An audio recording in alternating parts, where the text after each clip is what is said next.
dresses, and I love the colors of pink and red. I'm a princess in a castle.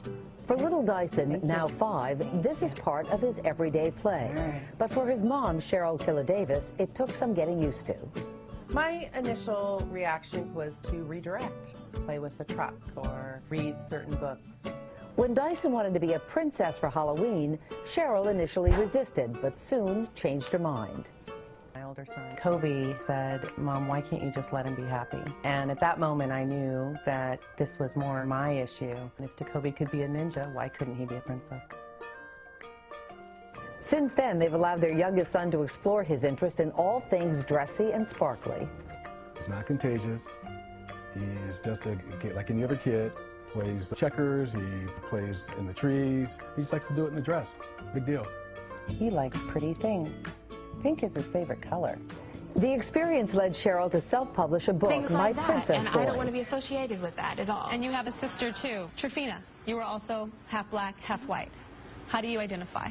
I see myself as mixed. I mean, I'm black and white, and it makes me really angry when people say, "Oh, well, you have a little bit of black blood, so that means you're black." Obviously, I'm not black. I don't have completely black features.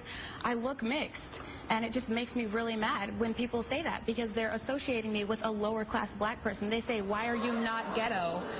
And instead of saying, "Oh, well, aren't you," but like, they don't ask me if I'm a sophisticated black person. They're like, "Why are you not ghetto? Why are you so white?" And it makes me mad. Okay, to me, it sounds like you're saying that you don't like the black side of you. Do you not like that black side? Do you wish it wasn't there? I like the sides together. I don't like them separate, no. I wouldn't like to be white by itself. I wouldn't like to be black by itself. I like them together because that's who I am. But you don't, there's something about you not liking the black side, because you said you'd rather be called Latin than black, which means that there's some self-hatred. Do you understand where that comes from? Because that is part of you, and you're saying you don't like that part. Don't call me that part at all. If somebody said, "Oh my God, you're so pretty, you're black and white," would you prefer that? Or would you prefer somebody say, "Oh my God, you look so gorgeous, are you like Latina?" Which one sounds better to you? To me, saying black and white together would be fine because that's who I am, but saying, you know, just black, that's what I have a problem with. And obviously people wouldn't say just white because I don't look white. So that's why I have such a big problem, because that's the main thing that I get. Adina. Hey, what's good, everyone? You already know who this is. This is V Marie, also known as your girl V92. Now, I wanted to get into this topic because it was long overdue. And this is the last time I'm really going to be talking about black issues for a while between black men and black women, because somebody has told me, and we've discussed this person knows who they are, talking about, the black issues it's pointless because people are going to do what they want to do. But I will still share my viewpoints on a wide range of platforms that I think is reasonable and I think makes sense. So as you may know, I'm a YouTube rat sometimes. And when I have the time, I search through YouTube videos about anything and everything. I love a wide range and variety of discussions, from music, pop culture to anything that's current events. I love stuff like that. And one thing that I've been getting into is black issues. And as you may know, I get into some pretty juicy debates with people who tend to go a little overboard. And I got into a debate with this man, and it was on another channel. I forgot the name of the person's channel, but it was one of those YouTube videos where it's like a one-hit wonder and everybody just loves to go flock to it, but that's the only video that certain person can make. And it does very well, but that's it. But I was having a conversation with a man, and he brought up the fact of black women being bad parents and them not being able to, not having the ability to raise stand-up citizens of society. And it kind of made me think a little bit. I said, that is kind of a yes and no type of situation, depending on the individual that we're talking about. So he brought up the fact of that Black women can't raise, stand-up citizens. They can't raise people who do well in life. Black women, don't have any goals of themselves, so they can't do anything to teach other children. So all they raise is thugs and baby makers and etc. And he went on to say that, non-Black women and white women are way better parents than Black women, and white women Black women will never be able to create a Barack Obama. And when he kind of wrote that, I had to chuckle to myself, because I had to look at the status quo of how many Black males in America that we have that are on top of the pedestal as far as Barack Obama. And I had to think to myself, we got to look a little deeper than that. And, I know quite a bit about Barack Obama. I know not a lot, but I know what's on the surface. And I know a little bit of the information that the media shares with us, and some, online articles share with us. But a little bit about Barack Obama's life and his background. As everybody knows, his mother is from I don't know if it's Wichita, Kansas or something. She's from Kansas, and his father was from Kenya, and him and his mother actually met in I don't know how, his grandparents are from Hawaii. So his mother, because of his grandfather's position in the army, they were in Hawaii. Him and his mother met. His father is from Kenya.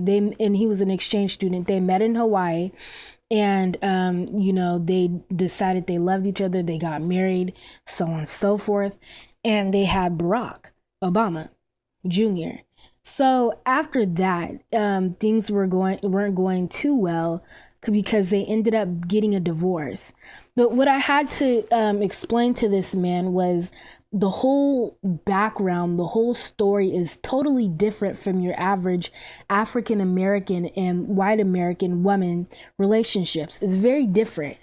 The fact of it being his father was from Kenya, and he wasn't really too into Barack's life. He didn't really shape Barack into the man that he was today. And as far as I know, that's what happened. His father ended up moving back to Kenya after the divorce, and he remarried.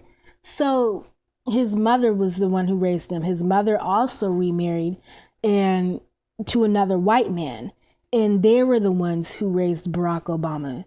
And I had to laugh to myself. I had to say, he complained that the average Black woman cannot create someone of a stand-up guy like Barack Obama. And I had to laugh, neither can the average Black American male.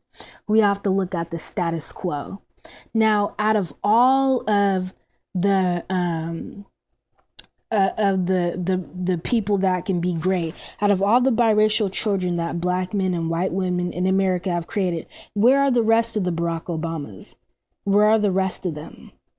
We haven't seen one yet.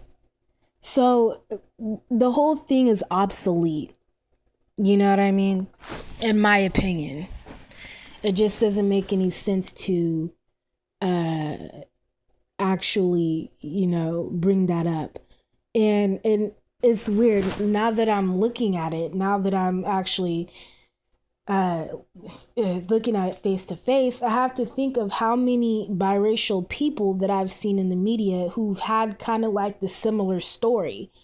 My father wasn't there.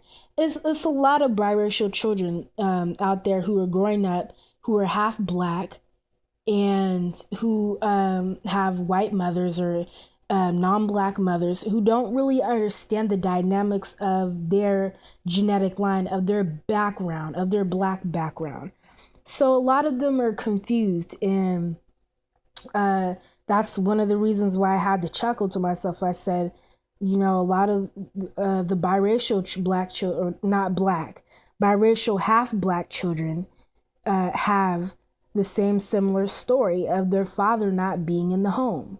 And I had to think back, back to how Barack Obama can tie to the average African American story. It's the same. Mother grew up.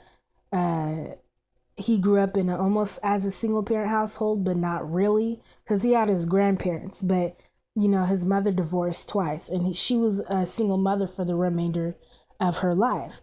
And it kind of ties into with everything. You hear a lot of the biracial children not being able to understand who they are and not being able to relate to much of anything. Let me see if I can find it. I was reading on his biography. God, let me see if I can find it. Yeah. Here's one thing that stood out to me in this article when he was explaining his life. Of his early childhood, Obama recalled that my father looked nothing like the people around me, that he was black as pitch, and my mother was as white as milk. It barely registered in my mind. He described his struggles as a young adult to reconcile social perceptions of his multicultural heritage.